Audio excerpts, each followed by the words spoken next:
वन्दे रामचन्द्राय वर्णानामर्थसन्धानां रसानां छन्दसामपि मङ्गलानां च कर्तारो वन्दे भूतिविनायकम् नमामि शङ्करं वन्दे श्रद्धाविश्वासरूपिणम् याभ्यां विना न पश्यन्ति सिद्धां ईश्वरम् वाञ्छाकल्पतरुभिश्च कृपासिन्धु एव च पतितानां पावनेभ्यो वैष्णवेभ्यो नमो नमः सरलचित्ते जगदेक ज्ञान समेत बाल विनय सुनिखर कृपा श्री रामचंद्र प्रहलाद नारद पराशर पुंडरीक व्यासाम्बरीश शुक शौनक भीष्मदान्या रुक्मांगदर्जुन वशिष्ठ विभीषणादि मुनीन् परम भागवतां नमामि वन्दो संत समाहित जगत सुर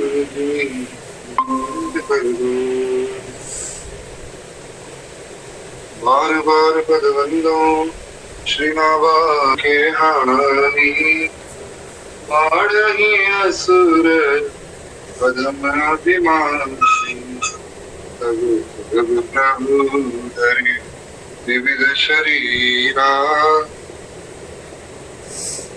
बहुत सुंदर बात। करही कृपा निधि सज्जन पीरा। श्री गोस्वामी जी कहते हैं कि महाराज जब जब धर्म की हानि होती तब तब भगवान विविध शरीर धारण करके सज्जनों की पीड़ा को हरने के लिए आते। तो भगवान का इसी प्रकार जो श्री रामावतार भी हुआ है। जी बिल्कुल निश्चिंत रहिए, आज की कथा रिकॉर्ड हो रही है। वैसे भी ये तो खैर कल ही हम सुन चुके, किसी की सेवा भी बाधित नहीं होगी और कथा भी नहीं छूटे। तो हमने सुना था कि किस प्रकार जो है श्री ठाकुर जी श्री राम रूप में आए हैं, चारों मैया के रूप में श्री भगवान का ही प्राकट्य हुआ है।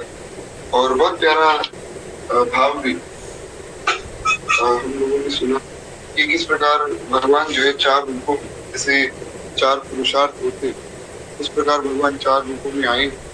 अनेक भाव है, सबका अपना अपना भाव है। कोई चार पुरुषार्थों को चार रूप बताता है, तो कोई ये बताता है कि भैया भगवान जो है चार रूपों में इसलिए आए, दो रूप में तो वे सेव्य बन जाएंगे और दो रूप में वे सेवक बन जाएंगे। तो श्री राम जी और श्री भरत जी के रूप में भगवान सेव्य बने और लक्ष्मण जी और श्री शत्रुघ्न जी जो है उनकी सेवा करने के लिए ही प्रकट हुए। अनेक भाव है, एक बड़ा प्यारा भाव हमारे संतों का है। वे गाते कि चार चार प्रकटे ललनवा भवनवा में बाजे ललनवा, चार चार प्रकटे ललनवा भवनवा में बाजे ललनवा। बड़ा अद्भुत भाव है। वैसे तो आज हमारे पास समय है ही, उतना ही भाव हम पूरा ही सुन लेते हैं। एक बार प्रेम से बोलिए और ये बड़ा सुंदर भाव है। इसमें जो भगवान के रूप का, भगवान के स्वभाव का सबका वर्णन किया गया।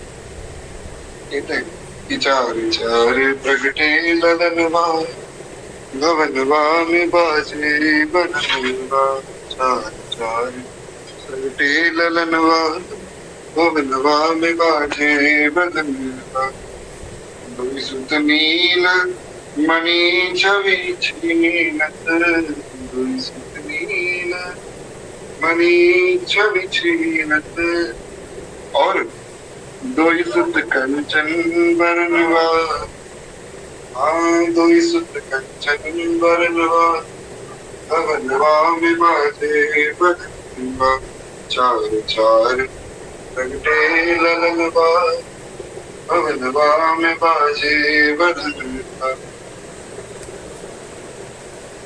नारद मुदित मन बजावे वीणा। कहते कि महाराज जब नारद जी आए तो उन्होंने देखा कि दो बालक तो जो है नील मणि के समान है। दो ही सुत नील मणि छवि छिन्नत।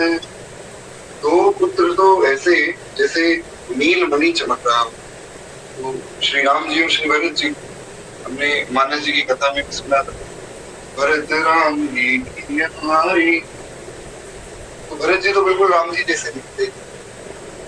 और जो बाकी दो यानी कि लक्ष्मण शत्रुघ्न, वे है कंचन उनका वर्ण है, जैसे गोल्डन कम्प्लेक्शन जिसे कहा जाता है, तो वैसा उनका जो सुंदर रूप है। दो ही सुत कंचन बरनवा भवनवा में बाजे बदनवा। तो नारद जी ने देखा महाराज, नारद जी बड़े प्रसन्न हो गए। तो नारद जी जो है खूब प्रेम से बीना बजाने।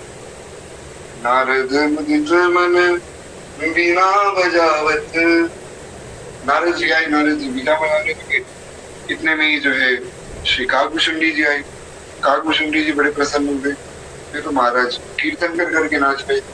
और काग करे कीर्तनवा, हाँ काग करे कीर्तनवा, भवनवा में बाजे बदनवा। चार चार प्रगटे ललनवा, भवनवा में बाजे बदनवा। चार चार प्रगटे ललनवा, भवनवा में बाजे बदनवा। जब नारद जी आ गए, काकभूषुंडी जी भी आ गए। अब महाराज श्री भोले बाबा वे तो सदैव ही तत्पर रहते। भगवान का जन्म हुआ, सुनते भोले बाबा दौड़े और भोले बाबा कैसा आनंद मना रहे, ये बहुत सुंदर बात है। कहते हैं तन सुधि भूल मगन भई नाचत, तन सुधि भूल मगन भई नाचत। कौन? शैल सुता के सजनवा, भवनवा में बाजे बदनवा। चार चार प्रगटे ललनवा, भवनवा में बाजे बदनवा। बड़ा अद्भुत भाव है। कहते कि महाराज तन सुधि को भूलकर, अपने शरीर की सुध को भूलकर मगन होकर नाच रहे हैं। कौन? श्री गौरी शंकर दोनों। यहाँ पर जो ये भाव लिया गया शैल सुता के सजन। मेरे को तो सीधा कह देते कि भैया भगवान शंकर नाच रहे हैं, लेकिन उन्होंने माँ भगवती परमा का भी स्मरण किया है, शैल सुता के सजन। इसलिए भाव दास की समझ में तो यही आता है कि श्री भगवती भी बड़ी प्रसन्न है। और क्यों ना महाराज उनके आराध्य जो प्रकट में, भगवान प्रकट में, तो सभी प्रसन्न है। तो आज भोले बाबा और माँ पार्वती दोनों ही खूब आनंद मना रहे। कहते कि चलो ये तो सब भगवान के भक्त हैं, ये नाच रहे हैं, गा रहे हैं, कोई कीर्तन कर रहा है, कोई बीना बजा रहा है, जिसमें कोई बहुत विशेष बात नहीं। भक्त है, नाचेंगे तो मैं तो काम यही है, नाचना गाना कीर्तन करना। बोलते नहीं महाराज, जो बड़े बड़े ज्ञानी महर्षि थे, जो खुद को समझते थे कि हमको ब्रह्म ज्ञानी, उनकी दशा क्या है?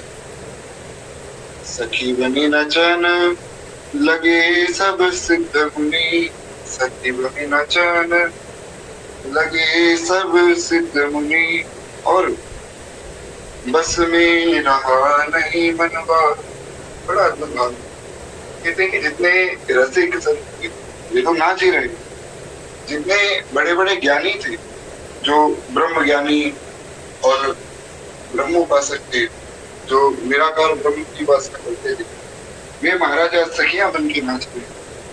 सखी नचन लगे सब सिद्ध मुनि, और बस में रहा नहीं मनवा, भवनवा में बाजे बदनवा। चार चार प्रगटे ललनवा, भवनवा में बाजे बदनवा। जन राजेश बधैया गावत। ये भाव जो है परम पूज्य श्री राजेश्वरानंद जी महाराज का है, तो वे अपना नाम स्मरण करके यहाँ बताते हैं जनराजेश बधैया गावत, और पावे प्रभु दर्शनवा। ये बहुत ऊंची बात है। ऐसा लगता है कि मानो श्री राजेश्वरानंद जी महाराज जब ये भजन गा रहे हैं या जब इसे लिख रहे हैं तो वे साक्षात भगवान का दर्शन कर पा रहे हैं। अभी तो वे इतना जो विस्तार में सब कह रहे हैं, तो कहते हैं जनराजेश बधैया गावत, और आवत प्रभु दर्शनवा, भवनवा में बाजे बदनवा, चार चार पत्ते ललनवा, भवनवा में बाजे बदनवा, चार चार पत्ते ललनवा, भवनवा में बाजे बदनवा। भगवान की जय। तो कुछ इस प्रकार का बड़ा अद्भुत ये भाव है। तो इस प्रकार जो चारों मैया के रूप में श्री ठाकुर जी प्रकट हुए, और चारों रूपों में प्रकट होकर भगवान ने बहुत सुंदर जो सब लीलाएं की, जिसमें से हमने कुछ लीलाओं का स्मरण कल भी किया था। और देखिए क्या है कि भक्तमाल जी ने बहुत विस्तार में सब कुछ नहीं दिया, क्योंकि भगवान अनंत है, भगवान की कथा भी अनंत है।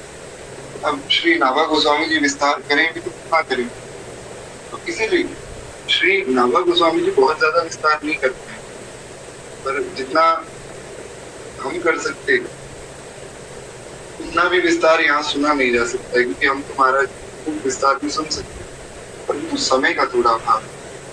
तो इसलिए थोड़ा सा जो है भगवान की बाल लीलाओं का स्मरण करके फिर उनको बड़ी बड़ा प्यारा भाव है। एक बार की बात है, श्री दशरथ जी महाराज जब भी भोजन करने बैठते तो भगवान के साथ ही बैठते। तो श्री दशरथ जी ने एक दिन भगवान को बुलाया, कहा कि आओ राघव भोजन करेंगे।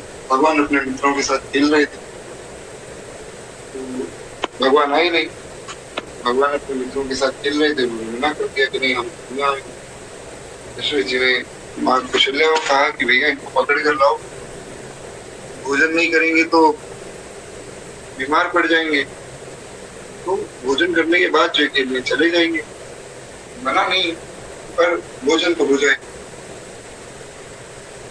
तो ये बड़ी प्यारी लीला है। इसमें जो है हमारे गुरुदेव भगवान एक बड़ा अद्भुत भाव गाते हैं। हालांकि ये तो ही रामचरितमानस की ही चौपाई, पर वे इस ढंग से गाते हैं कि वो कीर्तन भी हो जाता है और वो भजन भी हो जाता है, दोनों। एक बड़ा सुंदर जो है भाव है। श्री गुरुदेव गाते सिया हरि नारायण गोविंदा, भज राम कृष्ण गोविंदा, सिया हरि नारायण गोविंदा, भज राम कृष्ण गोविंदा। भोजन करत बुलावत राजा, नहीं आवत अजीबाल समाजा, सिया हरि नारायण गोविंदा, भज राम कृष्ण गोविंदा। इसमें जो खूब वर्णन श्री गुरुदेव ने किया है, इस कीर्तन के अंदर ही खूब लीलाओं का वर्णन ही कर दिया। जैसे हाथ में लट्टू मुख में पान, 12 वर्ष के वीर हनुमान, सिया हरि नारायण गोविंदा, भज राम कृष्ण गोविंदा। तो हमारा जो यहाँ पर भाव है वो यही है कि भोजन करत बुलावत राजा, नहीं आवत अजीबाल समाजा, सिया हरि नारायण गोविंद, भज राम कृष्ण गोविंद। बार फिर से बोलिए श्री सद्गुरुदेव भगवान की। इसमें श्री गोस्वामी जी कहते कि श्री दशरथ जी महाराज भोजन करते समय बुलाते कि आओ राघव भोजन करेंगे, पर भगवान जो है अपने बाल समाज को छोड़कर आ नहीं रहे। महाराज माँ कौशल्या दौड़ी और भगवान का पीछा।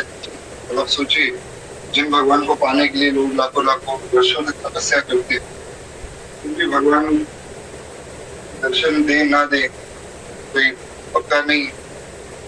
वे भगवान आज आगे आगे दौड़ रहे और पीछे पीछे माँ कौशल्या जो वे दौड़ रहे। और अंत में भगवान को भी पकड़ लेते हैं। जिन भगवान को पाने के लिए देवता तरसते, वे भगवान आज माँ कौशल्या की पकड़ में आ गए और खूब आनंद से भगवान जो है माँ कौशल्या के साथ चले। माँ कौशल्या ने जाकर जो है उन्हें श्री दशरथ जी की गोद में बैठा दिया। हमारे अयोध्या के और मिथिला के संत इस पे बड़ा प्यारा भाव देते हैं। वे कहते हैं कि भैया देखो, दशरथ जी है ज्ञान स्वरूप, ज्ञान भगवान को नहीं पकड़ सकता है, लेकिन श्री कौशल्या जी है भक्ति स्वरूप। अगर भक्ति चाहे तो वो भगवान को जो है ज्ञान की गोद में लाकर रख सकती है। तो इस प्रकार की बड़ी सुंदर भगवान की बाल लीलाएं, कुछ लीलाएं जो भगवान की बहुत छोटी अवस्था की, जैसे भगवान जब पहली बार चलना सीखते तब गोस्वामी जी लिखते, ठुमक चलत रामचंद्र, ठुमक चलत रामचंद्र, बाजत बैजनिया, ठुमक चलत रामचंद्र। इस प्रकार से गोस्वामी जी विनय पत्रिका में, कवितावली में, दोहावली में, अपने जो द्वादश ग्रंथ उनमें भगवान की अनेक लीलाओं का स्मरण किया है। तो इस प्रकार भगवान की जो है बाल लीलाएं पूर्ण होती, उसके बाद फिर से राभा गोस्वामी ने वर्णन किया है। भगवान जो है फिर समय से ही भगवान का सब संस्कार हुए। उसके बाद भगवान जब किशोर अवस्था में आए तो किशोर अवस्था में श्री भगवान का विवाह हुआ है। श्री विश्वामित्र जी आए हैं, विश्वामित्र जी की रक्षा के लिए निकल गए और जो है भगवान का विवाह श्री विश्वामित्र जी ने कराया है। और विवाह करवाने के बाद महाराजा श्री ठाकुर जी और श्री किशोरी जी दोनों अयोध्या जी में आए। वहां पर भगवान 12 वर्ष रहे, क्योंकि 6 वर्ष की अवस्था में श्री किशोरी जी का विवाह हुआ। भगवान जो है 15 वर्ष के थे और श्री किशोरी जी 6 वर्ष की थी। तो उस अवस्था में जो उनका विवाह हुआ, उसके बाद ठीक 12 साल बाद, यानी कि भगवान 27 साल के हो गए और श्री जानकी जी 18 साल की हो गई। तो उस समय जो है माता कैकेयी ने अपने दोनों वरदान मांगे। एक बार पुनः मैं स्पष्ट कर दूं, माता कैकेयी को कोई भी गलत ना समझे। ओके, तो माता कैकेयी ने जो अपने दोनों वरदान मांगे, भगवान को वनवास मिला है। श्री लखनलाल जी और श्री किशोरी जी दोनों ही भगवान के साथ चले वनवास के लिए।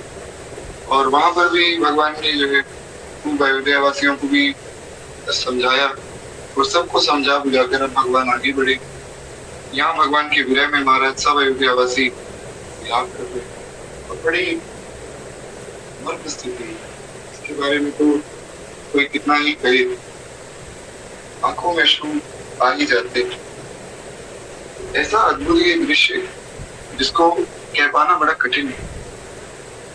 महाराज भगवान की यात्रा तो आगे चलती जा रही, लेकिन जो लोग पीछे छूट गए, जो भक्त भगवान के विरह में तड़प गए, उनका स्मरण बहुत सुंदर है, क्योंकि उनका स्मरण करने से आपको प्रेम का स्मरण होता है। जैसे सब गोपियां भगवान के रथ के आगे आ रही है, कोई गोपी तो रथ के आगे लेट ही गई कि नहीं, हम रथ आगे नहीं बढ़ने देंगे, हम कृष्ण को जाने ही नहीं देंगे। अक्रूर जी कह रहे हैं कि प्रभु आप समझाइए इसी प्रकार। तो भगवान समझाते हैं। तो वही प्रेम वो यहाँ दर्शाया जा रहा है। वही भगवान है, वही भक्त है, वही धाम है। बस पर कितना है कि वहां अक्रूर जी लेने आए, यहाँ सुंदर जी लेकर जा रहे हैं। तो भाव बहुत प्यारा है सब अयोध्यावासियों पर। सब अयोध्यावासी महाराज अपने अपने भाव के अनुरूप भगवान से प्रार्थना कर रहे हैं कि जरा देर ठहरो राम, जरा देर ठहरो राम, तमन्ना यही अभी हमने जी भर के देखा नहीं। बहुत प्यारा भाव है। सब कह रहे हैं कि प्रभु अभी तो आपका दर्शन भी अच्छे से नहीं हो पाया, अभी आप वन मत जाइए, आपकी तरफ से हम वन चले जाते हैं। 14 वर्ष के हम तो आजीवन वन जाने के लिए तैयार। तो महाराज भगवान सबको छोड़ के आगे बढ़े और सब अब केवल एक ही आस लगाए बैठे कि कब 14 वर्ष बाद भगवान आवेंगे, तब हम उनका जो है दर्शन कर पाएंगे। क्योंकि अब श्री भरत जी पर सबको ये शक है कि शायद भरत जी ने ये सब काम ना किया हो अपने भैया को जो है राज्य से निकालने के लिए। तो वैसे तो सबका भाव यही होना चाहिए कि श्री भरत जी आएंगे, चलो भरत जी तो भगवान जैसे ही है, तो हम भरत जी से प्रार्थना करेंगे कि भगवान को ले आओ। पर सब जो है थोड़ा अलग भाव से देख रहे हैं।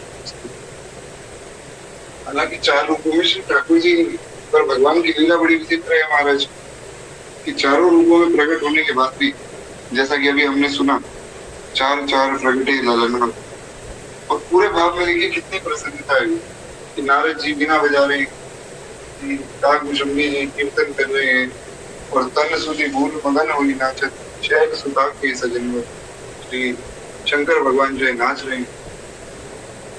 और वही चारों भैया जब अलग हुए, महाराज पूरे संसार में एक शोक की लहर जो है चल पड़ी। भगवान की लीला बड़ी विचित्र है। कभी भगवान जो है प्रसन्न कर देते हैं अपने भक्तों को, कभी महाराज विरह देकर दुखी करते, परंतु भगवत विरह बहुत आवश्यक है। क्योंकि अगर हमें विरह का अनुभव नहीं होगा, हमें अनुभव नहीं होगा कि हम भगवान से जो है दूर हैं, तो हम ये समझ नहीं पाएंगे कि भगवान का जो भजन करना कितना आवश्यक है। और विरह से प्रेम बढ़ता है, इसलिए भगवान जो है किसी पर बहुत प्रसन्न हो जाते हैं तो पहली बात तो उसका सारा धन छीन लेते हैं। दूसरी बात ये कि भगवान जो उसके साथ ऐसी लीलाएं करते हैं, तो इसमें कोई ये ना सोचे कि भगवान ने जो है ये गलत किया। तो बाकी तो खैर भावनात्मक रूप से जितना भगवान को कहा जाए उतना कम है, क्योंकि भगवान ने वास्तव में किया तो एक गलत ही अपने सब भक्तों के साथ है। तो एक बार फिर से बोलिए भगवान की। तो कुछ इस प्रकार जो है हम कल कथा में सुन रहे, यहाँ पे श्री नाभा गोस्वामी जी वर्णन करते हैं कि भगवान जो है वे अब निषाद राज के पास गए। निषाद राज के पास जाकर के भगवान आगे बढ़े और आगे भी जो है श्री भरद्वाज जी के पास गए। भरद्वाज जी से मिलने के बाद जो है वे वाल्मीकि महर्षि के पास गए और वाल्मीकि महर्षि ने जो है भगवान को ठहरने के लिए सुंदर स्थान बताए, जो कि पंचवटी आदि अनेक सुंदर स्थान थे। तो उन्होंने कहा कि आप पंचवटी में निवास करें, पंचवटी आपके लिए सबसे श्रेष्ठ रहेगा। और जैसे ही भगवान पहुंचे, हमने मानस जी की कथा में सुना था कि पूरा चित्रकूट आज हरा भरा हो गया, कि भगवान पहुंच गए। जहाँ श्री ठाकुर जी वहीं तो उनका धाम रहेगा। तो आज पूरा चित्रकूट एक आनंद की लहर पूरे चित्रकूट में दौड़ पड़ी, प्रसन्नता, एक आनंद है वहां पर। और महाराज यही जो है श्री भगवान ने 999 रास लीलाएं भी की, उनके बारे में कल हमने सुना था। खैर उसके बाद वे कहते हैं कि भगवान तो यहाँ खूब प्रेम से जो है पर्णकुटी बनाकर रहने लगे। अब इधर जो है बाकी अयोध्यावासियों की दशा क्या है वो हम थोड़ा सा सुने। हालांकि कल हमने पूर्ण विस्तार में जो है इस कथा को सुन ही लिया था, पर फिर भी आज थोड़ा हम विस्तार करें। एक बार प्रेम से बोलिए भगवान। तो श्री नाभा गोस्वामी कहते हैं कि महाराज पुत्र शोक में श्री दशरथ जी स्वर्ग गमन के पश्चात वशिष्ठ जी आदि प्रमुख ब्राह्मणों द्वारा राज्य संचालन के लिए नियुक्त किए जाने पर महाबलशाली भी भरत जी ने राज्य की कामना ना करके पूज्य श्री राम को प्रसन्न करने के लिए वन में प्रस्थान किया। अब ये कथा तो खैर देखिए हम सब जानते हैं, पर इसमें कुछ कुछ बातें होती हैं तो थोड़ी रहस्यात्मक है, जिसमें जो समझनी। हमने कल भी सुना था कि श्री दशरथ जी महाराज जो है स्वर्ग लोक चले गए। तो एक प्रश्न सबके मन में रहता है, और कुछ आर्य समाज के लोग जो है इस प्रश्न को एक मजाक के रूप में समझते, वे मजाक में उड़ाते हैं शास्त्रों पर कि अरे इतनी भक्ति की भगवान की, भगवान को पाया, अंत में क्या मिला, स्वर्ग जाना हुआ, भगवान के धाम को गए। तो आपने एक बात को समझना कि वे स्वर्ग ही क्यों गए। दशरथ जी स्वर्ग इसलिए गए कि अभी जो है दशरथ जी को भगवान का राज्याभिषेक देखना है। तो राज्याभिषेक तो तब होगा जब रावण मरेगा। तो इसीलिए भगवान ने उन्हें एक बार के लिए स्वर्ग में भेज दिया कि आप जो स्वर्ग में रहो। और वहां तो 14 वर्ष, यहाँ के 14 वर्ष, वहां के 14 दिन है। शास्त्रों में वर्णन है कि हमारे जो 6 महीने होते हैं ना, उत्तरायण, वो तो देवताओं का दिन है, और अगले 6 महीने दक्षिणायन, वो देवताओं की रात होती है। तो हमारा पूरा एक साल, 365 दिन का जो एक साल होता है, देवताओं के लिए वो पूरा एक दिन है। तो इस हिसाब से यहाँ भगवान 14 वर्ष वन में रहेंगे, और स्वर्ग में जो है 14 दिन के लिए श्री दशरथ जी महाराज ऐसा अनुभव करेंगे कि बस 14 दिन बाद मुझे भगवान का राज्याभिषेक देखना है। तो भगवान ने कहा कि आप जो है कुछ दिनों तक स्वर्ग में निवास कीजिए, उसके बाद मेरा राज्याभिषेक हो जाएगा, फिर जब सब कार्य हो जाए फिर मैं आपको अपने धाम भेज दूंगा। ये समझ में है। तो श्री दशरथ जी महाराज तो चले गए स्वर्ग लोक में। यहाँ पे श्री भरत जी आए, भरत जी को सब बात पता लगी, भरत जी ने जो है माता को त्याग दिया है, ये सब कथा तो आप सब जानते ही। फिर भरत जी को राज्य दिया गया। भरत जी ने कहा राज्य तो मैं बिल्कुल भी नहीं लूंगा। अरे जिस राज्य के कामना से मेरी माता ने मेरे भैया राम को वनवास दे दिया, क्या वो राज्य मेरे लिए लेना उचित रहेगा? तो श्री भरत जी ने राज्य को ठुकरा दिया, और ऐसे केवल श्री भरत जी ही हो सकते हैं हमारे। तीनों लोगों का आधिपत्य ठुकरा देना साधारण बात नहीं, ये बहुत ऊंची अवस्था है। कोई कितनी बड़ी बड़ी बातें करे कि हम तो जी धन से बहुत दूर हैं, ऐसा है वैसा है, लेकिन जब धन किसी के सामने आता है तो व्यक्ति लालच में आ ही जाता है। लोग जो है एक ऐसा दानव है जो व्यक्ति को घेर ही लेता है। तो कितने कितने महंत ऐसे हुए जो लोभ के कारण अपने महंत कार्य से निष्कासित हुए, नहीं तो नरक जाना पड़ा। ऐसा मैं नहीं कह रहा हूँ, ऐसा जो है परम पूज्य श्री गोपालाचार्य जी महाराज, हमारे अयोध्या जी के बहुत अद्भुत संत हुए, वे ऐसा कहा करते थे कि 999 महंत तो नरक जाते हैं, तो एक महंत है जिसकी सदगति होती है। ऐसा हमारे दादा गुरुदेव भगवान ने कहा करते थे, श्री पहाड़ी बाबा। क्योंकि ये जो कार्य है ये बहुत सावधानी से करने की। मान लीजिए किसी को सेवा मिली कि भैया गौ माता के लिए जो धन आएगा उससे जो है गौ सेवा करना।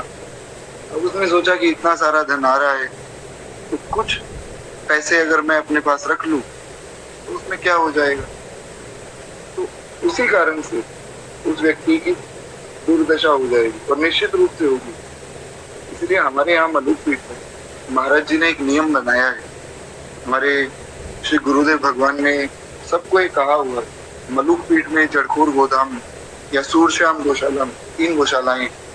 तो तीनों में महाराज जी ने बहुत सख्ती से ये बात कही है कि देखो, गो सेवा के लिए जो भी धनराशि आ रही है, कहीं से भी आ रही है, वो केवल गो सेवा के लिए ही उपयोग की जाए। उससे भगवान की सेवा भी नहीं करनी। गो सेवा का धन केवल गो सेवा में ही लगे,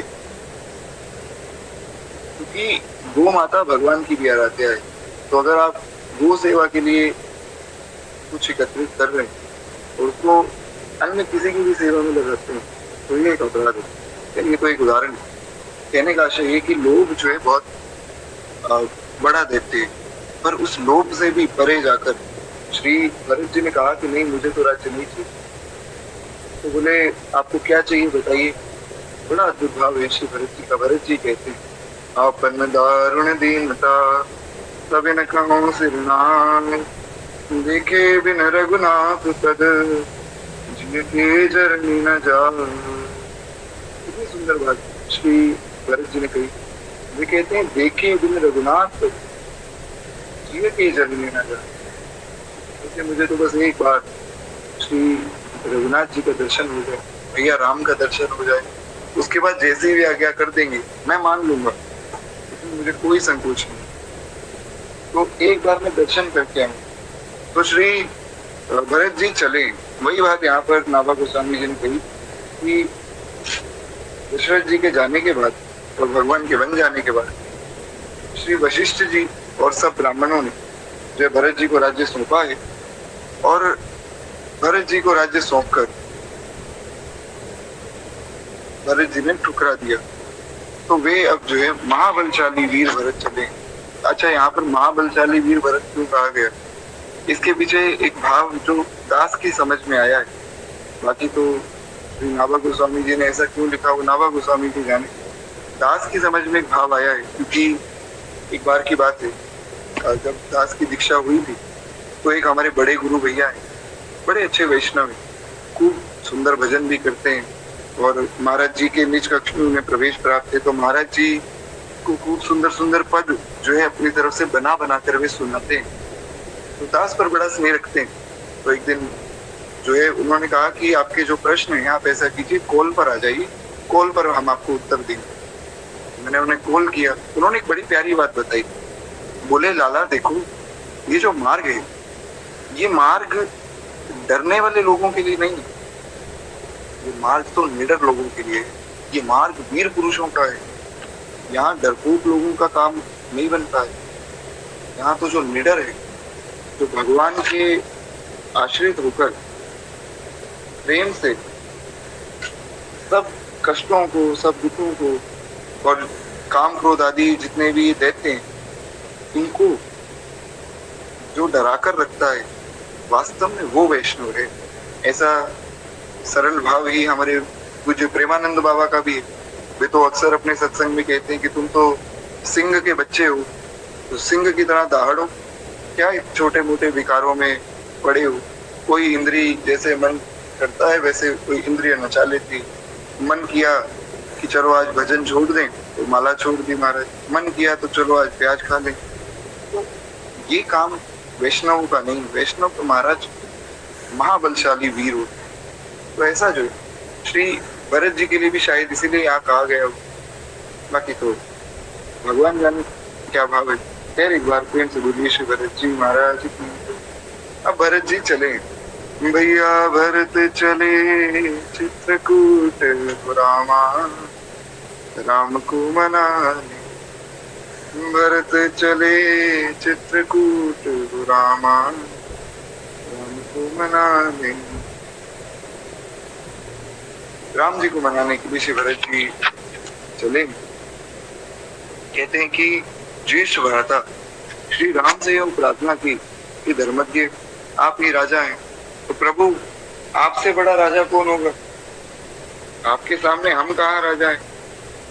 वास्तव में राजा तो आप हैं ना, इस संसार के भी और हमारे भी। भरत जी का भाव बड़ा खुद है। वे भगवान को भगवान के रूप में दर्शा रहे हैं। वे कहते हैं कि प्रभु आप ही राजा हैं, हमारे शरीर के, हमारे मन के, हमारे और अयोध्या के, सबके राजा हैं।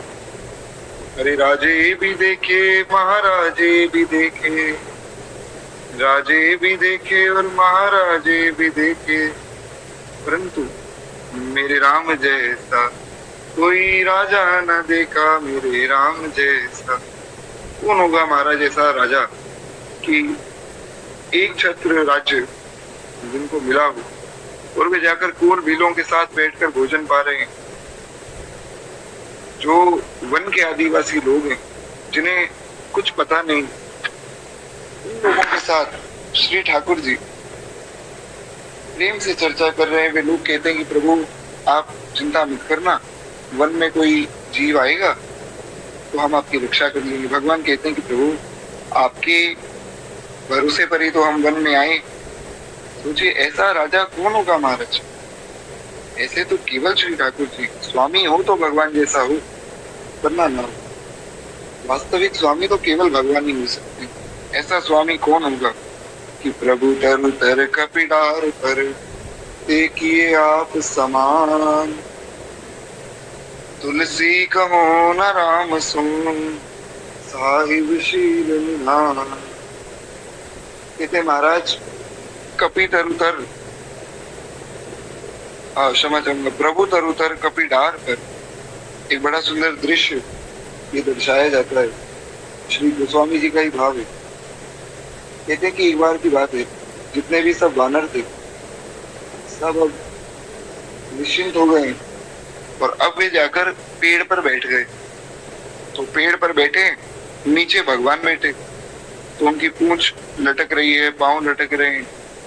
तो श्री हनुमान जी ने कहा कि प्रभु, ये सब जितने भी वानर हैं ये आपके सिर पर पांव करके बैठे, आप इन्हें रोकते क्यों नहीं?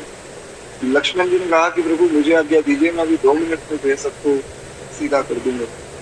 भगवान ने कहा कि देखो, सब लोग हमारे लिए कार्य कर रहे हैं और क्या हो गया अगर उन्होंने पांव रख दिए? अरे हमें कोई आपत्ति नहीं, तुम लोगों को क्यों आपत्ति हो रही भैया? रख दिया तो रख दिया। तो गोस्वामी जी कहते हैं कि जो भगवान अनंत कोटि ब्रह्मांड के स्वामी हैं, जिनकी चरण रज को पाने के लिए ब्रह्मा जी शंकर जी तरस जाते हैं, जिन भगवान को पाने के लिए अनंत अनंत साधु तपस्वी लाखों लाखों सालों की तपस्या करते हैं, वे भगवान आज पेड़ के नीचे बैठे और कोई वानर अगर महाराज अपना पांव रख दे सिर के ऊपर तो वानर को क्या पता, लेकिन फिर भी भगवान वहां विराजमान है और किसी को कुछ नहीं कह रहे। तो स्वामी जी कहते हैं, तुलसी कहूँ न राम सो स्वामी जी कहते हैं कि महाराज ऐसा साहिब तो कोई भी नहीं हो सकता, साहिब हो तो भगवान जैसा है। पांडवों ने राजस्व यज्ञ किया है श्री युधिष्ठिर जी के अचल राज्य के लिए, तो राजस्व यज्ञ में सब सेवाएं बांटी गई। भगवान ने कहा कि हमें भी एक सेवा दो। तो युधिष्ठिर जी ने कहा कि केशव, आपको सेवा देंगे? प्रभु आप तो हमारे स्वामी हो, आप तो महाराज आनंद से यज्ञ में बैठो, बस आपको कोई सेवा कैसे दे दें? बोले नहीं, हमने पहले ही अपने लिए सेवा जो है छांट कर रख ली। बोले प्रभु आप क्या सेवा करोगे? भगवान बोले जितने भी साधु महात्मा यहाँ आएंगे उनके जूठे बर्तन जो है वे हम उठावेंगे, उनके चरण हम धोएंगे। भगवान जो है सबके चरण धो रहे हैं और चरण जल पी रहे हैं। ऐसा कृपालु कौन है?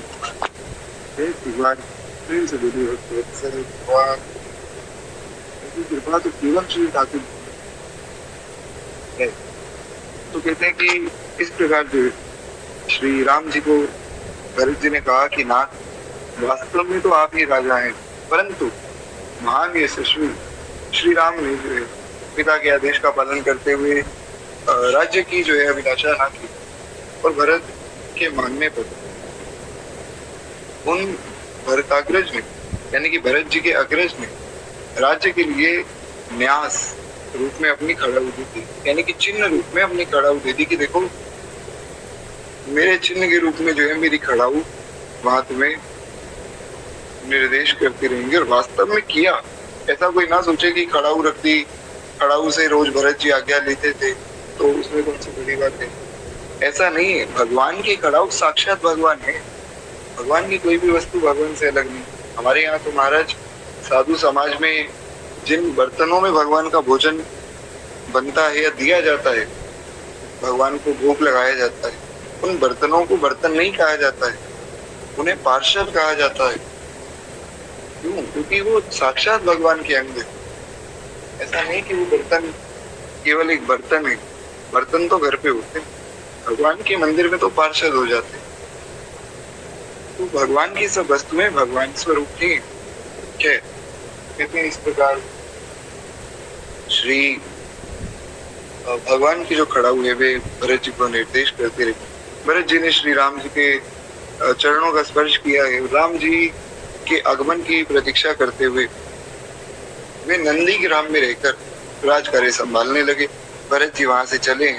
राम भक्त ले चला रे राम की निशानी, राम भक्त ले चला रे राम की निशानी, शीश पर खड़ा अखियों में पानी, राम भक्त ले चला रे राम की निशानी। बड़ा अद्भुत भाव है, बड़ा करुण प्रसंग है। महाराज श्री भरत जी चले, भरत जी के नेत्रों में जल है भगवान के नेत्रों में जले। आज अनंतानंत कोटि ब्रह्मांड के स्वामी रो रहे हैं।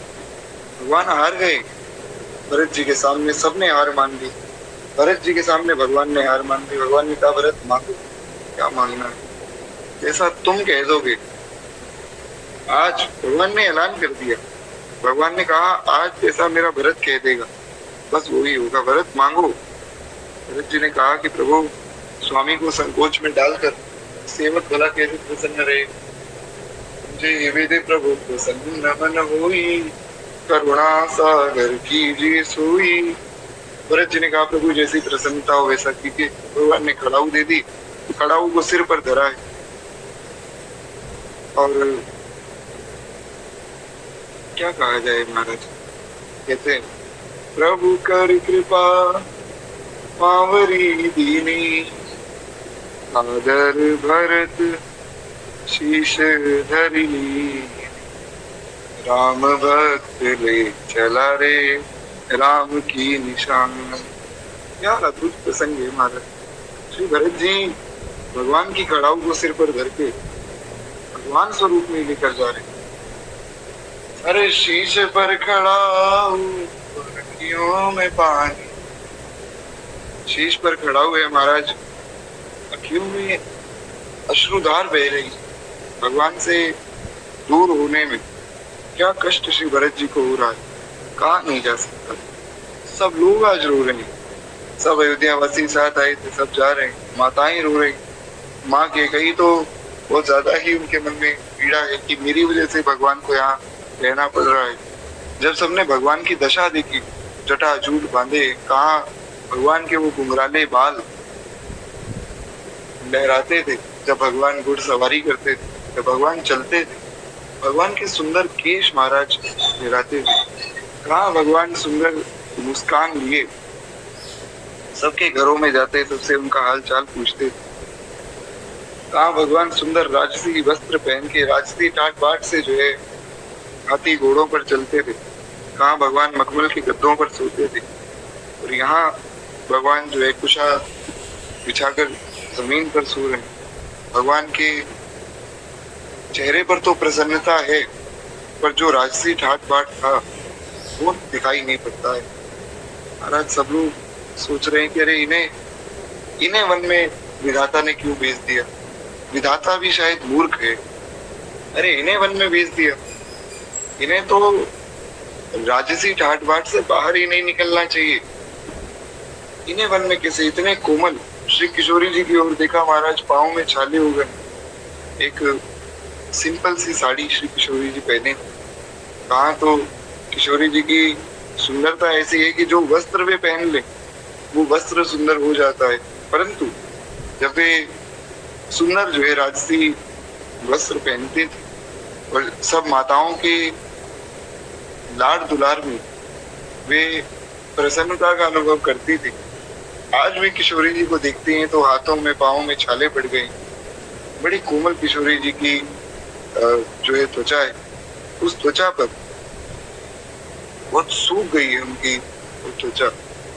क्या दशा हो गई, देखकर सबको रोना आ रहा है महाराज। और ऐसे समय में देवता जो विलाप कर रहे हैं, आज देवता रो रहे हैं। बड़ा अद्भुत, बड़ा करुणीय प्रसंग है। कहते हैं श्री भरत जी के लौट जाने पर सत्य प्रतीक श्री राम ने वन में पहुंचकर वहां पर जो नगरवासियों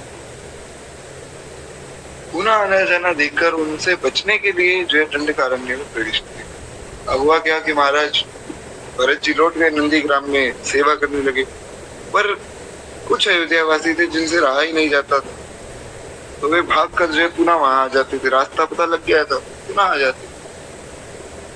तो महाराज भगवान ने सोचा कि यहाँ बार बार सबका आना ठीक नहीं, तो भगवान वहां से निकल गए। भगवान दंडकारण्य में चले गए और उस महान वन में पहुंचकर महावीर श्री राम ने जो विराट नामक राक्षस को मारकर श्री शर्वंग, श्री सुतीक्ष्ण, श्री अगस्त्य और सब मुनियों को दर्शन दिया है और उनका दर्शन किया है। दोनों बार सुतीक्ष्ण जी की कथा भी हमने सुनी थी। सुतीक्ष्ण जी तो महाराज अपनी लकड़ी की सेज बनाकर उस पर बैठ गए। भगवान पहुंचे, भगवान ने कहा रे सुतीक्ष्ण जी ये आप क्या कर रहे हो? बोले प्रभु ये जो है अग्नि लगा दीजिए। बोले अग्नि लगा दीजिए, कैसी बात करते हो? अरे महाराज आप साधुओं की ऐसी अशुभ बात करते हो। बोले भगवान मैं बस जीवन में ये चाहता था कि एक बार जीवन में भगवान का दर्शन हो जाए। मुझे आज आपका दर्शन हो गया, अब मुझे कुछ नहीं चाहिए। अब मैं जो है इस लकड़ी की सेज में सो रहा हूँ, आप आग लगा दीजिए, मैं तो बस प्रस्थान कर रहा हूँ महाराज, मेरा काम हो गया। ऐसे अद्भुत महात्मा है स्तुति कृष्ण जी। तो ऐसे ऐसे महात्माओं का दर्शन उन्होंने किया है। फिर जो है भगवान आगे बढ़े, राम जी ने दंडकारण्यवासी अग्नि के समान तेजस्वी उन ऋषियों को राक्षसों के मरने के वचन दिया, यानी कि राक्षसों को मारने का भगवान ने वचन दिया। अगर आप में से किसी को याद हो तो हमने मानव जी की कथा में सुना था कि भगवान ने एक हाथ उठाकर प्रतिज्ञा ली, मैं जब तक इस वन को जो है राक्षसों से हीन ना कर दूं, मार ना दूं, तब तक मैं जो है शांति से नहीं बैठूंगा। ये राम की प्रतिज्ञा है। और रामो निर्नाभिभाषित, राम दो बार नहीं बोलते, राम ने जो कह दिया वो एक बार ही कहते हैं महाराज। कहते हैं इसके पश्चात वहां ही रहते हुए श्री राम ने जो है इच्छा अनुसार रूप बनाने वाली जनस्थान निवासी शूर्पणखा नाम की राक्षसी को लक्ष्मण द्वारा उसके नाक कान कटवाए, उसको कुरूप कर दिया है। और देखिए वास्तव में जो उन्होंने पूरी कथा कही यहाँ पर नाभा गोस्वामी जी ने वास्तव में एक रूप से पूरी ही कथा कही, पर उसका बहुत विस्तार नहीं कर पाए। तो एक तरह से आप समझ लीजिए हमने तो पूरी रामायण सुन ली है महाराज, और कल जो है श्री कृष्णावतार संभवतः कल नहीं तो परसों जो है श्री कृष्णावतार सुनेंगे, तो उसमें एक तरह से पूरी भागवत हो जाएगी। हालांकि भागवत जी में अन्य भी प्रसंग है, पर मुख्य रूप से तो यही प्रसंग भगवान के जन्म का, भगवान की लीलाओं का ही। तो एक तरह से जो है हमारी रामायण भी हो गई भक्तमाल जी में, भागवत भी हो गई। तो भक्तमाल एक ऐसा ग्रंथ है जो अपने आप में संपूर्ण है। इसमें भगवान भी हैं, इसमें भक्त भी हैं, इसमें ऋषि भी हैं, इसमें साधु भी हैं, इसमें भगवान के द्वादश प्रधान भक्त भी हैं, इसमें भगवान के पार्षद भी हैं, सब कुछ है भक्तमाल जी। खैर एक बार प्रेम से बोलिए श्री भक्तमाल जी की जय। बड़ा अद्भुत ग्रंथ है भक्तमाल की। खैर कहते हैं कि महाराज फिर उन्होंने जो है शूर्पणखा को रूप किया है। तत्पश्चात जो है शूर्पणखा के द्वारा प्रेरित होकर चढ़ाई करने वाले खर, दूषण और त्रिशिरा, ये तीन जो है भाई थे, और इनकी बहन शूर्पणखा, मतलब ये रावण के परिवार के लोग हैं सब। रावण का परिवार बहुत बड़ा है, तो ये रावण के भाई हैं खर और दूषण, और त्रिशिरा जो इनका तीसरा भाई। इनमें से जो खर और दूषण ये महाराज बड़े शक्तिशाली थे, रावण के समान शक्तिशाली। तो 14,000 राक्षसों की सेना लेकर राम जी को युद्ध में मारने के लिए गए थे। राम जी ने कहा कि लक्ष्मण तुम ऐसा करो, जानकी जी को लेकर तुम गुफा में चले जाओ। क्यों? क्योंकि जानकी जी स्त्री है और स्त्री धन है, स्त्री धन की रक्षा बड़ी आवश्यक है। अभी कल की बात है, एक भैया है, बड़े अच्छे वैष्णव भी हैं, और वे जो है लॉयर भी है, वकील हैं, दास पर बड़ा स्नेह रखते हैं, तो खूब चीजें बताते रहते हैं जो लॉ में होती रहती है, वकालत। क्योंकि दास जो है वो सीए कर रहा है, तो इनकम टैक्स का कुछ पूछते हैं, तो वो फिर और विस्तार में जानना चाहते हैं कि भैया आप इनकम टैक्स पढ़ रहे हो तो मुझे बताओ। तो मैं उनसे लॉ के बारे में पूछ लेता हूँ।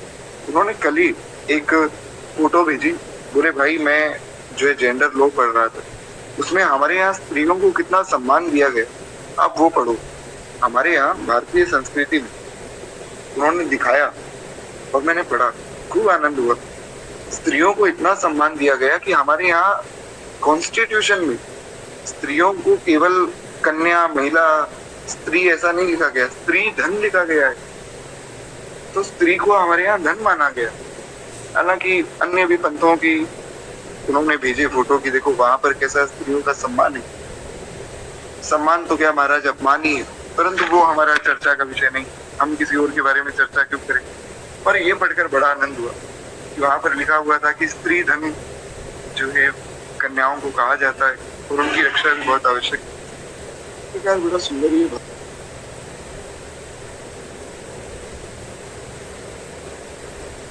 खैर, तो वही बात भगवान ने कही कि लक्ष्मण देखो, श्री जानकी जी जो है वे स्त्री है और इनकी रक्षा करना हमारा कर्तव्य है। तो ऐसा करो, तुम इन्हें जो है गुफा में ले जाओ, कि राक्षसों को तो मैं अकेला ही मार दूंगा। महाराज लक्ष्मण जी ने वही किया। भगवान श्री राम ने जो है युद्ध में उन्हें मार डाला। अच्छा, यहाँ से एक बात और स्पष्ट होती कि जो रावण ने इतना बड़ा प्रपंच रचा है ना, कि जानकी जी को उठाकर ले गया, फिर मेघनाद आदि राक्षसों को भेजा, उन्होंने माया रची, भगवान जो है पाश में बंध गए, कुंभकर्ण आया, कुंभकर्ण ने कितने लोगों का विनाश किया, उसके बाद जो है अन्य राक्षस आए, फिर रावण आया, फिर रावण ने बहुत युद्ध किया भगवान के साथ। राम रावण युद्ध जो हुआ, शास्त्र वर्णन है कि महाराज ना तो उससे पहले ऐसा युद्ध कभी हुआ और ना ही उसके बाद ऐसा युद्ध हुआ। महाभारत भी कुछ नहीं था राम रावण युद्ध के सामने। ऐसा भयानक युद्ध था वो, इतने की आवश्यकता ही नहीं थी भगवान को, क्योंकि खर और दूषण रावण के समान बलशाली। और ये बात मैं नहीं कह रहा हूँ, आप रामचरितमानस उठाकर पढ़िए, वाल्मीकि रामायण उठाकर पढ़िए, रावण ने अपने मुख से ये बात बोली है, भगवान ने भी नहीं कही। ये बात रावण ने बोली कि खर और दूषण तो मुझसे ज्यादा बलशाली थे, उनको किसने मार दिया। और उनको मारने में भगवान को कोई समय भी नहीं लगा, भगवान ने 5 चलाई, खर और दूषण खत्म। और लंका कांड में जहां पर रावण का वध हुआ है, अगर आप पढ़े तो वहां पर जो इंद्र का रथ लेकर आया था, इंद्र के ऐरावत को जो चलाते थे ना, एक तरह से इंद्र के ड्राइवर हम कह सकते हैं, उनका नाम था मालती। तो इंद्र के ड्राइवर को भेजा गया कि भैया तुम भगवान का रथ चलाओ युद्ध में। तो मालती जी ने देखा कि भगवान रावण को, कभी रावण का सिर काट रहे हैं, कभी हाथ काट रहे हैं, बहुत दिन हो गए। तो उसने प्रार्थना की कि प्रभु बहुत समय हो गया, अब आप ऐसा कीजिए, अब जो है इस रावण का खेल खत्म कर दीजिए। भगवान ने कहा ठीक है भैया, तुम कहते हो तो कर देते। एक बाण चलाया, 31 बाण हो गए, रावण खत्म हो गए। तो भगवान को बहुत समय नहीं लगता है राक्षसों को मारने। ये सारी लीलाएं तो इसलिए की थी कि भगवान अपने सेवकों को अवसर दे सके। अगर इतनी लीला ना होती तो हनुमान जी कैसे जाते, हनुमान जी की महिमा कैसे जान पाते लंकावासी। पूरी लंका जला के आ गए। अंगद जी गए तो महाराज रावण को अपने चरणों में झुका दिया। उसके बाद भगवान के जितने सब वानर साथ में गए थे, उन्होंने खूब अपने मन की अभिलाषा पूर्ण की। उनके मन में बड़ी अभिलाषा थी कि रावण को एक बार हम तहस नहस कर दें। तो उनकी अभिलाषा पूर्ण की, क्योंकि राम सदा सेवक रुचि राखी। तो भगवान ने जो खूब सुंदर लीलाएं वहां की है, केवल इसलिए कि भक्तों को आनंद मिले। खैर, तो रावण के जो भाई थे खर दूषण त्रिशरा, इनको भगवान ने मारा। तदंतर जो है राक्षसेंद्र, रावण ने जो है प्रतिशोध की भावना से मारीच की सहायता से जानकी जी का अपहरण कर दिया। अब ये मारीच कौन था, हालांकि कथा में भी इस पर विस्तार में चर्चा हुई। मारीच जो है रावण का ही मामा था, रावण मारीच का भांजा था। तो उस नाते से मारीच ने समझाया कि देखो तुम मेरी बहन के पुत्र हो, इसलिए मैं तुम्हें समझा रहा हूँ कि जिनसे लड़ने जा रहे हो वो मनुष्य नहीं है, गलती मत करो। अरे राम कोई साधारण मनुष्य नहीं है, रामो विग्रहवान धर्मः। ये बात किसी देवता ने, किसी साधु ने, किसी भक्त ने नहीं कही, ये बात एक राक्षस ने कही। सोचिए कि मान लीजिए, जैसे यहाँ पे एक उदाहरण के रूप में लेते हैं, साधना माता जी विराजमान है। अब कोई मुझसे पूछे कि भैया साधना माता जी जो है वे बहुत अच्छा भजन करती हैं, बड़ी अच्छी वैष्णव है, तो उनके बारे में आप क्या कहेंगे? वे नित्य कथा में आते हैं, खूब सुंदर उनका भजन है, तो मैं तो उनकी तारीफ ही करूंगा, क्योंकि मैं खुद जो है इस मार्ग पर चलने का प्रयास कर रहा हूँ। अब कोई ऐसा व्यक्ति हो जो भगवान को ना मानता हो और गलत आचरण करता हो, वो शायद कह दे कि देखो ये तो सब दिखावा है, तिलक लगा लिया, नाम जप कर लिया, ये तो सब कुछ भी नहीं। तो समझना होगा कि जो भगवान के भक्त हैं वो तो भगवान की तारीफ ही करेंगे, पर मारीच जो राक्षस होकर भगवान की तारीफ कर रहा है, वास्तव में तो वो तारीफ है महाराज। वास्तव में भगवान का ये गुण केवल भगवान में है, ये गुण मनुष्य में नहीं आ सकता। वैरियो राम बड़ाई करे, भगवान के वैरी भगवान की बड़ाई करते हैं, ऐसे हैं श्री ठाकुर जी। तो मारीच ने समझाया कि भैया रामो विग्रहवान धर्मा, राम साक्षात धर्म है, जिनसे लड़ने जा रहे हो वो कोई मनुष्य नहीं है, गलती मत करो, पीछे हट जाओ। रावण नहीं माना, नहीं माना तो महाराज मारीच को उसने कहा कि देखो ऐसा है कि अगर तुमने मेरी बात ना मानी तो मामा जी मैं तुम्हें मार दूंगा। मारीच ने सोचा भाई इस पापी के हाथ से मरने से अच्छा है भगवान के हाथ से मरूं, तो उन्होंने उसकी बात मान ली। तो फिर जो है मारीच की सहायता से रावण ने श्री किशोरी जी का हरण किया है। कथा आप सबको ज्ञात है। रावण जो है एक साधु का वेश बनाकर आया है और साधु के वेश में उसने हरण किया है, और ये यहाँ गलती कर दी क्योंकि रावण अगर रावण के वेश में आता हरण करता तो समझ में आती बात कि चलो रावण है आ गया हरण कर लिया, पर रावण ने साधु का वेश बनाया है, यहाँ उसने गलती, उसने भगवान के भक्त के वेश का मजाक उड़ाया। हमारे गुरुदेव भगवान इस बात पर बहुत बल देते हैं कि जितने साधु हैं उनको वेश की मर्यादा रखनी चाहिए। अब मान लीजिए दास जो है गुरु कृपा से दीक्षा हो गई तो तिलक भी धारण करता है और शिखा भी धारण करता है। मान लीजिए मैं ये तिलक लगाकर और शिखा लगाकर, शिखा मतलब है और तिलक धारण किया हुआ है, कंठी माला गले में पहनी है, तो मैं जो है इस रूप में जाऊं और जाकर मैं कहीं चोरी कर लूं, तुरंत पकड़ा जाऊंगा। क्यों? सीधी सी निशानी है कि भैया एक चोर आया था, मस्तक पे तिलक था, शिखा थी, गले में कंठी माला थी। या मान लीजिए मैं कहीं मदिरा आदि के स्थान में चला जाऊं और वहां मैं मदिरा पान करने लग जाऊं तो लोग ही रोक देंगे, कहीं अरे तिलक लगाकर मदिरा पी रहे हो, शर्म आनी चाहिए। तो ये वेश बहुत कीमती है। जो लोग कहते हैं ये सब दिखावा है, ऐसा नहीं। वेश आपको आचरणवान बनाता है, आपका आचरण सुधारता है वेश। अगर ये वेश ना हो तो महाराज लोग गलत कार्य भी कर लें भगवान के नाम के बल पे। इसलिए पूज्य श्री प्रभुपाद जी इस्कॉन के संस्थापक वे बड़ी प्यारी बात कहते थे।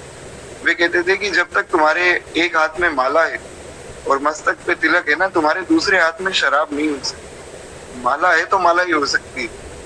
तो वेश की मर्यादा बहुत जरूरी है। इसलिए जो साधु हैं उन्हें भी समझना चाहिए कि हमारा वेश बहुत मर्यादित है। आजकल तो महाराज बड़ा विकृत स्वरूप हो गया है कथाओं का भी, वो चीज गलत है। खैर वो हमारा विषय नहीं है तो हम उस पर चर्चा नहीं करेंगे, हम आगे बढ़े। तो रावण ने जो है एक साधु का वेश बनाया, जानकी जी से आग्रह किया कि आप जो है कुछ भिक्षा दे दीजिए। लक्ष्मण रेखा का वर्णन वाल्मीकि रामायण में नहीं है पर गोस्वामी जी ने किया है, तो हम एक बार वही भाव ले लें। तो लक्ष्मण जी जो है लक्ष्मण रेखा बनाकर गए थे, तो रावण ने कहा कि देखो हम तो इसके अंदर आ नहीं पा रहे हैं, आप ही आ जाओ देने। किशोरी जी तो महाराज किशोरी जी बड़ी भोली, हमारी किशोरी जी बड़ी भोली। अगर वे ये जानती भी, हालांकि वे जानती है, वे तो उनसे क्या छिपाए कि रावण जो है मेरा अपहरण करने आए, फिर भी अपना अपहरण करवा ले। वे कभी किसी को मना करती ही नहीं। कोई कुछ मांग ले, कोई कहे किशोरी जी हमें जो है आपका धाम दे दीजिए, किशोरी जी अपना धाम दे देंगे। बड़ी करुणामयी, उनकी करुणा का तो क्या कहना महाराज। तो किशोरी जी ने कहा कि ठीक है भैया आप कह रहे हो मैं आकर दे देती हूँ। किशोरी जी बाहर आई है, रावण ने उनका अपहरण कर दिया। अच्छा महाराज एक भाव है, एक बार मैंने कथा में बोला था कि रावण जो है किशोरी जी का स्पर्श नहीं कर सकता है क्योंकि स्पर्श करेगा तो उसका विनाश हो जाएगा। तो एक व्यक्ति ने कहा कि यही आपकी बात जो है झूठी साबित हो गई। आपने एक तरफ तो कह दिया कि रावण किशोरी जी का स्पर्श नहीं कर सकता है, एक तरफ कह दिया कि रावण अपहरण करके लेकर गया तो किशोरी जी को उठाकर लेकर गया। इसका भी समाधान है।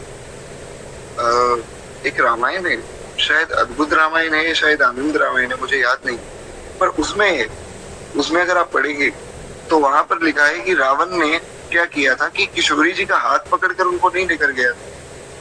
जितने भाग में, जमीन के जितने भाग में श्री किशोरी जी खड़ी थी उतना जमीन का भाग ही उसने उतार लिया, पूरी धरती ही वहां से उठा दी। और उतना भाग जैसे हनुमान जी ने संजीवनी बूटी के लिए पूरा पर्वत उठा लिया था ना, वैसे।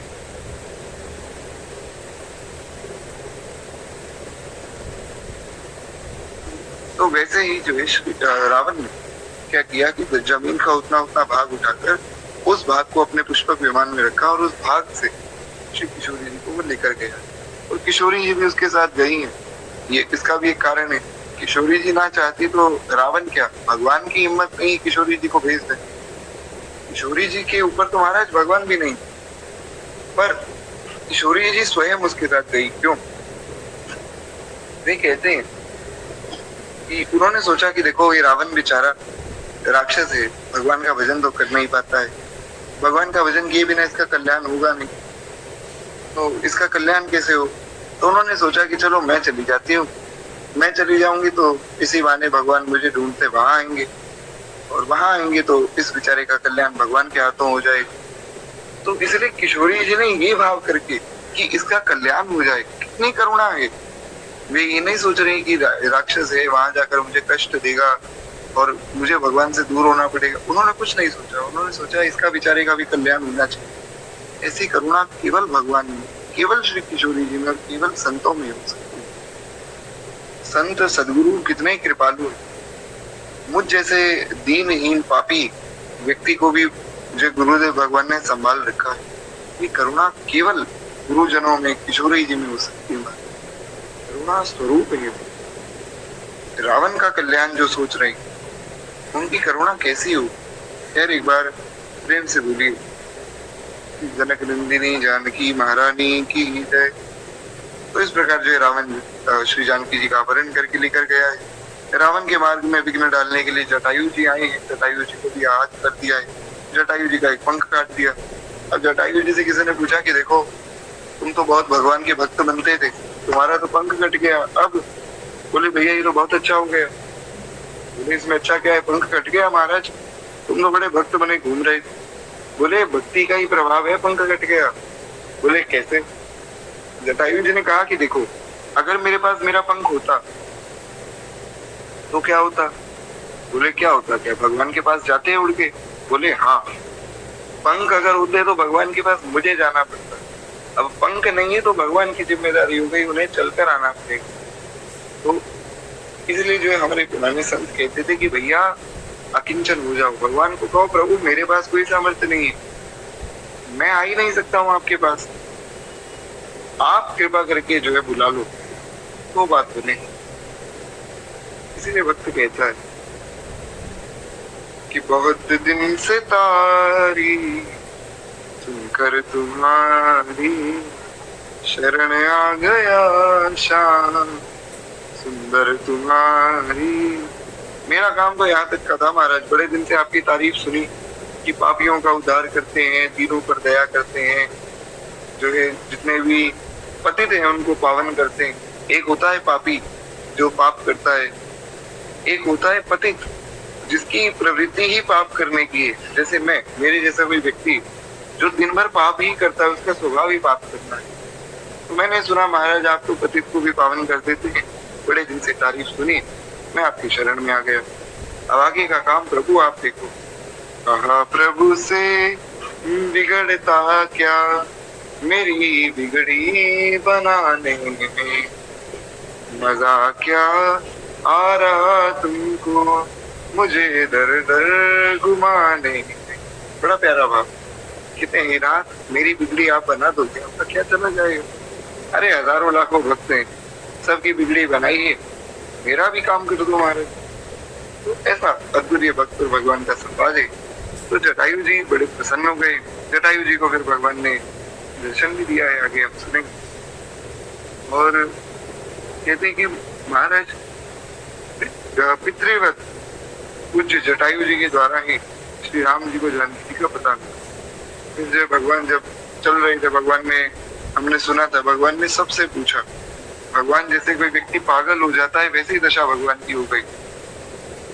भगवान महाराज पेड़ पौधों से पूछ रहे हैं, एक मृग है मधुकर श्रेणी तुम देखी सीता मृग नयन। बड़ा अद्भुत भाव है। भगवान जो है पेड़ों से, वृक्षों से और जानवरों से पूछ रहे हैं, क्या तुमने मेरी सीता को देखा, क्या तुमने मेरी सीता को कहीं जाते देखा। अरे उसे कौन ले गया, कहाँ ले गया, हे सीते हे सीते करते भगवान विलाप कर रहे हैं। बड़ा अद्भुत भगवान का भाव है। और यही भगवान का विलाप देखकर अच्छा, हमने कथा सुनी थी, एक बार भगवान शंकर जो है श्री अगस्त्य जी के यहाँ पहुंचे थे और वहां जाकर भगवान शंकर ने कहा कि भाई राम कथा सुनाओ। अगस्त्य जी ने कथा सुनाई और वहां से जब भगवान शंकर वापिस आ रहे थे सती माता को लेकर, तो नीचे ये लीला चल रही, भगवान रो रहे हैं, हे सीते करते विलाप कर रहे हैं, शंकर जी ऊपर खड़े नाच रहे हैं आसमान में। माता सती ने कहा कि प्रभु, कोई व्यक्ति बेचारा रो रहा है, आप ऊपर खड़े नाच रहे हैं। बोले अरे सती, रो नहीं रहे हैं, ये नाटक है भगवान का, ये लीला चल रही है। जिनकी कथा अभी सुनकर आए हैं ना, उनका ही दर्शन हो गया, और भगवान की कथा सुनने का फल ही है, भगवान की कथा सुनने का फल है भगवान का दर्शन। तो हमने कथा सुनी, हमें दर्शन हो गया, ये तो बड़ी प्रसन्नता की बात है। वहीं फिर माता सती के मन में संकोच हुआ कि अरे ये कैसा भगवान है जो अपनी पत्नी के वियोग में रो रहा है, और अगर पत्नी खो गई तो आप तो भगवान हो, महाराज आंख बंद करो, देख लो कहाँ गई है आपकी पत्नी। तो वहां श्री सती माता के मन में जो ये एक गलत भाव उत्पन्न हो गए। उसके बाद पूरी लीला हुई, सती माता का शरीर जो है उन्हें त्यागना पड़ा।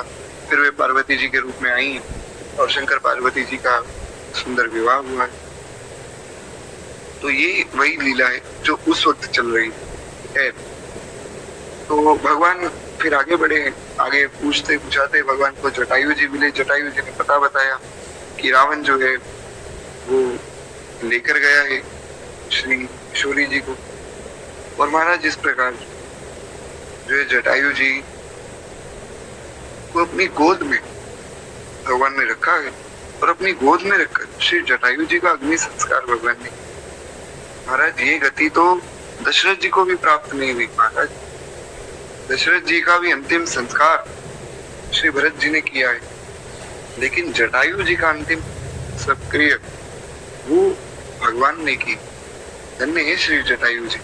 इसके पीछे भी एक कथा प्राप्त होती है। एक बार की बात है, श्री दशरथ जी के राज्य में अकाल पड़ गया, तो उन्होंने अपने गुरुजी से पूछा कि गुरुजी ये क्या हो गया।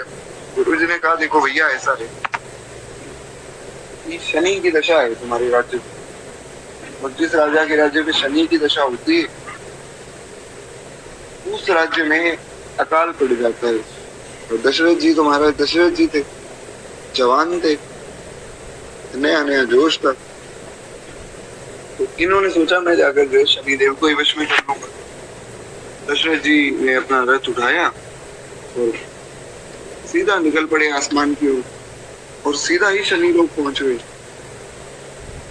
शनिदेव ने सोचा कि इनको थोड़ा सा मैं अपने प्रभाव के बारे में जरा बता दूं, क्योंकि इन्हें लग रहा है कि मैं कोई साधारण देवता हूं। शनिदेव ने महाराज आंख उनकी तरफ की, और दशरथ जी का रथ इतनी बुरी तरह गिरा कि अगर वो गिर जाते तो वहीं दशरथ जी का जीवन खत्म हो जाता। परंतु दशरथ जी को गिरते गिरते जटायु जी ने बचाया। तो जटायु जी की और दशरथ जी की मित्रता हो गई। फिर दशरथ जी ने कहा, मित्र तुमने मुझे बचाया है, तो तुम कुछ मांगना चाहो तो मांग लो, मैं छत्रपति सम्राट हूँ, जो तुम मांगना चाहो मैं तुम्हें दे दूंगा। जटायु जी ने कहा कि देखो मेरा कोई पुत्र नहीं है, तो तुम्हारा जो पुत्र होगा पहली संतान मुझे दे देना, क्योंकि जटायु जी को पता था इनके यहाँ भगवान आ रहे हैं। तो उन्होंने कहा पहली संतान मुझे दे देना। तो राम जी को वे पहले ही सौंप चुके थे, इसीलिए जो है भगवान ने सारा क्रियाक्रम किया है श्री जटायु जी का, और दशरथ जी का नहीं किया, क्योंकि दशरथ जी पहले ही सौंप चुके। ऐसा भी एक भाव शास्त्रों में प्राप्त होता है। और वहां पर जो उसके बाद श्री जटायु जी ने समझाया कि जिनको तुम मारने जा रहे हो ना, वो कोई आदमी नहीं है, कोई मनुष्य नहीं है। तुमने तो रथ उठाया और चल लिए, वो शनिदेव है, वो बड़े बड़े देवताओं को गिरा देते हैं उनकी पदवी से। तुम सोच रहे हो कि मैं उनको मार दूंगा, तो बोले क्या करूं। तो फिर वहां पर जो है श्री दशरथ जी को जटायु जी ने कहा कि तुम ऐसा करो, शनिदेव की स्तुति करो। देवता जो है स्तुति से प्रसन्न होते हैं, मारने काटने से प्रसन्न थोड़ी होते। मारने काटने जाओगे तो वो तुम्हें मारते हैं। बोले ठीक है मित्र, तुम कहते हो तो मैं उनकी स्तुति कर लेता हूँ। फिर वहां पर श्री दशरथ जी ने एक बड़ा सुंदर शनि स्तोत्र जो एक आया है, और शास्त्रों में ऐसा वचन है कि जो उस शनिदेव के स्तोत्र को पढ़ता है उस व्यक्ति पर कभी भी शनि की दशा नहीं है और आई हुई दशा भी टल जाती है। ये हमारा विषय नहीं। तो बड़ा सुंदर स्तोत्र है। सूर्य भगवान की भी उसमें स्तुति की गई क्योंकि सूर्य के पुत्र है शनिदेव। तो खैर इस प्रकार जो है श्री जटायु का अंतिम संस्कार भगवान ने किया।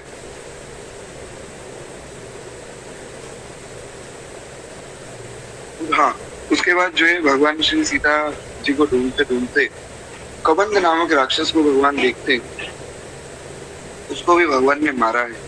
अब ये कबंध कैसा राक्षस था और इसकी क्या गति हुई, ये हम कल की कथा में सुनेंगे। और कल की कथा में जो आज तो खैर हमने उसी का विस्तार किया जो कल सुन चुके, पर कल जो है हम श्री रामावतार की कथा को पूर्ण कर देंगे और श्री कृष्ण अवतार जो है कल से हमारा शुरू हो जाएगा।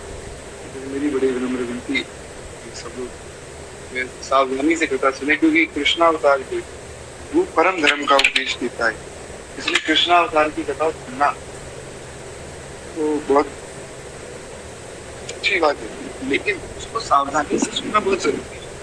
क्योंकि अगर सावधानी से आप नहीं सुनेंगे तो वहां पर फिर जो है गलती हो सकती है।